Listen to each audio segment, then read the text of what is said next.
Dear children, good morning. Last week in my YouTube video, I taught you lesson 7, part 1, a baker from Goa. Right? This week I am going to teach you Glimpses of India, part 2, entitled Gurk, written by Lokesh Abral.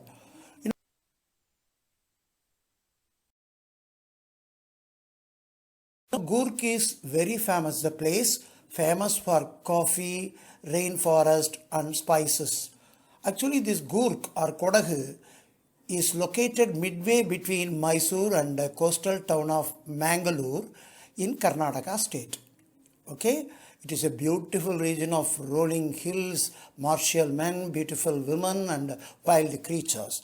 Okay, now in your English textbook page number 90, you can enjoy the lesson.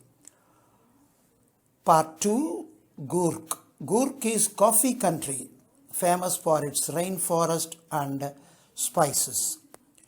Midway between Mysore and the coastal town of Mangalore sits a piece of heaven.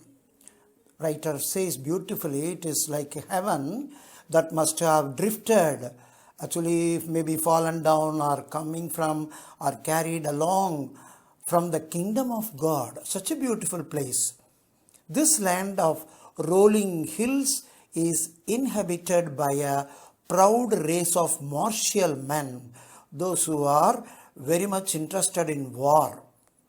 Beautiful women and wild creature, as I said earlier. Gurk or Kodagu, the smallest district of Karnataka, is home to evergreen rainforest, spices and coffee plantation. Evergreen rainforest cover 30% of this district. During the monsoons, it pours enough to keep many visitors away. The season of joy commences from September and continues till March. That September, October, November, December, January, February, March. 7 months, all the tourists will visit this place. Weather is perfect with some showers thrown in for good measure. The air breathes of invigorating coffee. Invigorating means giving energy, healthy. That coffee is giving. The smell itself is giving energy. Coffee estates and colonial bungalows, big bungalows, stand tucked under trees, canopies in prime corners. Canopies means and the bungalow will be covered by the trees, a roof-like covering that from shelters. Big trees covering the bungalows. Prime means best corners.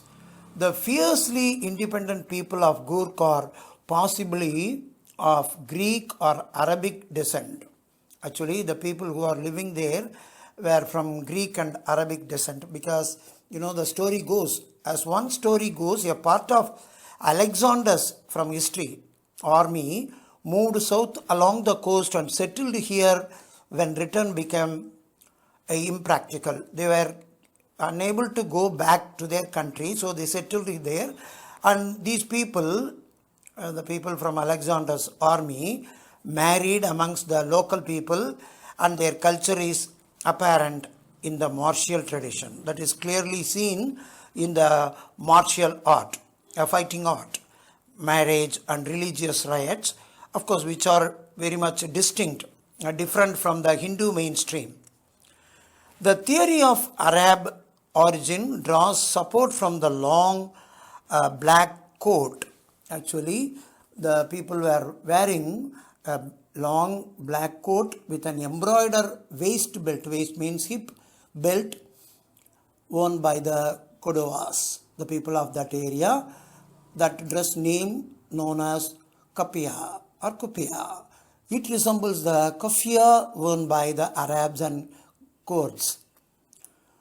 Gurki, a man from Gurk, homes have a tradition of hospitality, and they are very much welcoming the guest, and they are more than willing to recount numerous stories, tales of valor, the stories of bravery and the war, fight. They are talking all the time, related to their sons and fathers. The Gurkh regiment is one of the most decorated in the Indian army. From the people in the regiment from Gurkh is very much popular in Indian army. You know, the first chief of the Indian army, General Cariappa, very famous person, was belonging to Gurkh, so he was a Gurkhi. Even now, Goduvas, the area people, are the only people in India permitted to carry firearms without any license. They were given with full license to have all the firing weapons. And the another important thing is the river.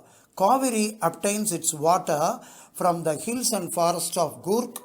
Mahashir, a large freshwater fish, abound in these waters. Very much, so many freshwater fish are there. Kingfishers dive for their catch, while squirrels and langurs, the kind of monkeys, drop partially eaten fruit for the mischief of enjoying the splash and the ripple effect in the clear water. When the fishes were jumping, the kingfishers, monkeys and squirrels were watching happily. Splash and the ripple effect in the clear water. And one side, elephants enjoy being bathed and scrubbed in the river by their mahots. Mahots is elephant drivers. The most laid back means somewhat very relaxed people, individuals become converts. They become very active to the life of high energy adventure. How? With the river rafting. In the river they are traveling in a small platform made by wooden planks. And what are the games? Water games. Rafting, canoeing is another, traveling in the river. Large narrow boat.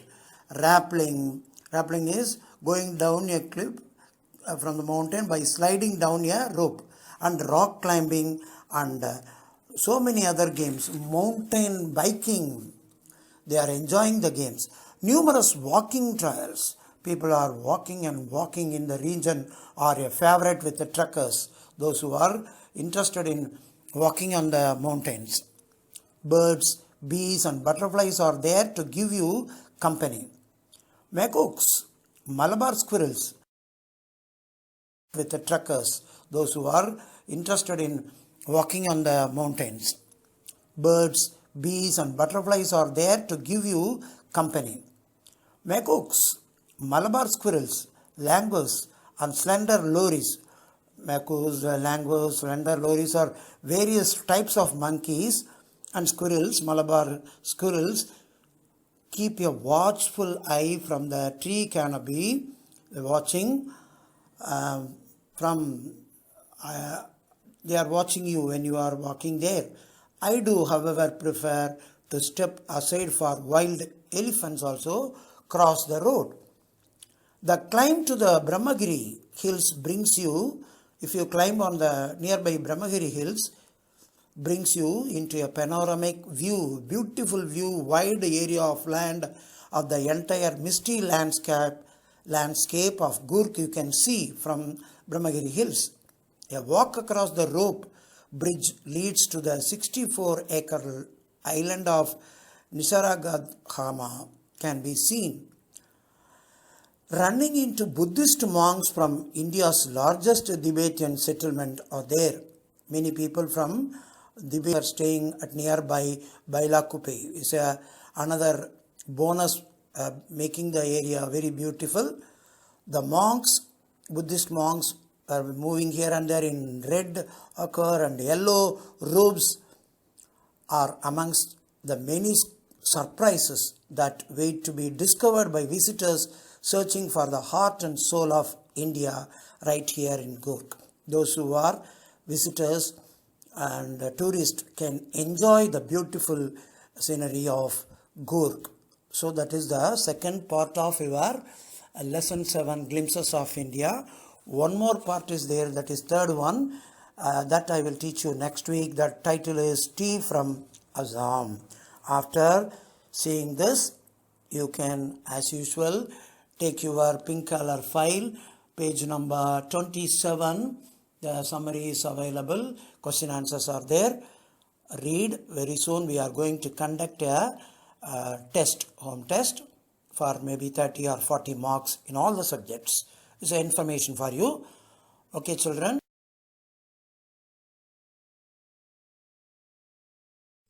In my PDF, I have taught you a composition, story writing also. That's all for this week. Have a wonderful weekend. Stay home, stay safe. All the best.